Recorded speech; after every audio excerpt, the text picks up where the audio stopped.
नमस्कार, मैं जया और क्यू मीडिया 24 में आपका स्वागत है। तो चलिए बढ़ते हैं आज की टॉप 10 खबरों की ओर। नए कृषि कानून के खिलाफ आंदोलन कर रहे किसान संगठन आज कोंडली मानेसर पलवल यानी कि केएमपी एक्सप्रेसवे पर ट्रैक्टर मार्च निकाल रहे हैं। 8 जनवरी को किसानों की सरकार के साथ 9वें दौर की बातचीत तय है, लेकिन इससे पहले आज किसान बड़ा प्रदर्शन कर रहे हैं। अगर 8 जनवरी की बैठक से हल नहीं निकला तो 9 जनवरी को कृषि कानून की कॉपी जलाने की तैयारी है। कोरोना महामारी के संकट के बीच देश के कई राज्यों में बर्ड फ्लू की आहट से चिंता बढ़ने लगी है। करीब 1 दर्जन राज्यों ने बर्ड फ्लू के खतरे को देखते हुए निगरानी बढ़ा दी है। दिल्ली, गुजरात, हरियाणा, मध्य प्रदेश और केरल जैसे राज्यों में विशेष टीम का गठन कर इस पूरे मसले पर नजर रखी जा रही है। केंद्र सरकार ने इस पर नजर रखने के लिए कंट्रोल रूम बनाया है। साथ ही स्वास्थ्य मंत्रालय की कुछ टीमें केरल, हरियाणा के प्रभावित इलाकों में तैनात की गई है। देश के सबसे बड़े बैंक भारतीय स्टेट बैंक ने दिल्ली हाई कोर्ट में अनिल अंबानी के रिलायंस समूह की 3 कंपनियों यानी कि रिलायंस कम्युनिकेशन, रिलायंस टेलीकॉम और रिलायंस इंफ्राटेल के बही खातों को फ्रॉड बताया है। बैंक ने अदालत से कहा है कि इनके ऑडिट के दौरान फंड का दुरुपयोग, हस्तांतरण और हेराफेरी का मामला सामने आया है, इसलिए उनसे इन्हें फ्रॉड की श्रेणी में रखे जाने की बात कही है। गुजरात में पिछले 3 दिन से जारी राष्ट्रीय स्वयंसेवक संघ की बैठक खत्म हो गई है। इस बैठक के बाद गुरुवार को प्रेस कॉन्फ्रेंस की गई। इस प्रेस कॉन्फ्रेंस में कहा गया कि पहले ये बैठक सितंबर में होनी थी, लेकिन कोरोना के चलते नहीं हुई। 5 अगस्त को राम मंदिर का भूमि पूजन हुआ, जिसके बाद देश में काफी उत्साह था।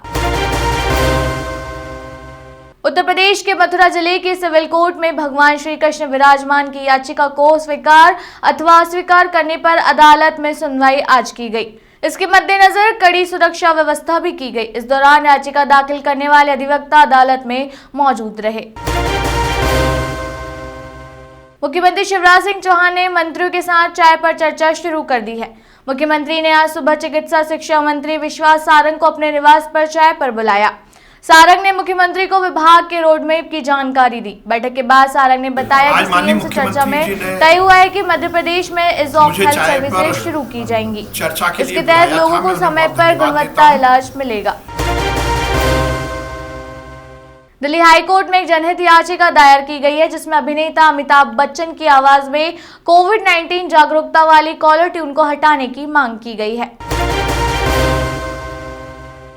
किसान आज केएमपी एक्सप्रेसवे पर ट्रैक्टर रैली निकाल रहे हैं। इस दौरान भारतीय किसान यूनियन के प्रवक्ता राकेश टिकैत ने कहा कि हम सरकार को चेतावनी देने के लिए रैली निकाल रहे हैं। 26 जनवरी को हम ट्रैक्टर की परेड निकालेंगे। उन्होंने कहा कि हम मई 2024 तक आंदोलन के लिए तैयार हैं। एक्ट्रेस कंगना रनौत के ऑफिस में तोड़फोड़, उनके घर को अवैध निर्माण बताने के बाद अब एक्टर सोनू सूद की भी मुसीबत बढ़ गई है। बीएमसी की नजर सोनू के जुहू में स्थित 6 मंजिला उस रिहायशी इमारत पर गई है, जिसको लेकर कहा जा रहा है कि एक्टर ने इसे एक होटल में तब्दील कर दिया।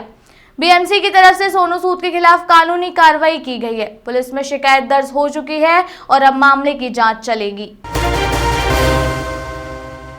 भारत को कोरोना वैक्सीन के मोर्चे पर जल्द ही एक और अच्छी खबर मिल सकती है। भारत बायोटेक देश में जल्द ही नेसल वैक्सीन का ट्रायल शुरू करने जा रहा है।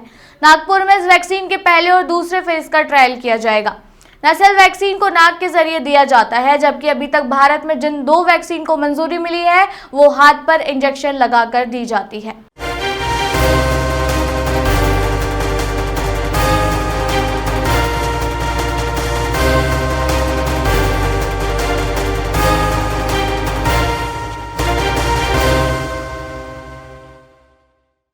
तो दोस्तों, ये थी आज की टॉप 10 खबरें। ऐसी लेटेस्ट और अपडेटेड खबरों के लिए बने रहिए क्यू मीडिया 24 के साथ। खबर जो आपको करे खबरदार।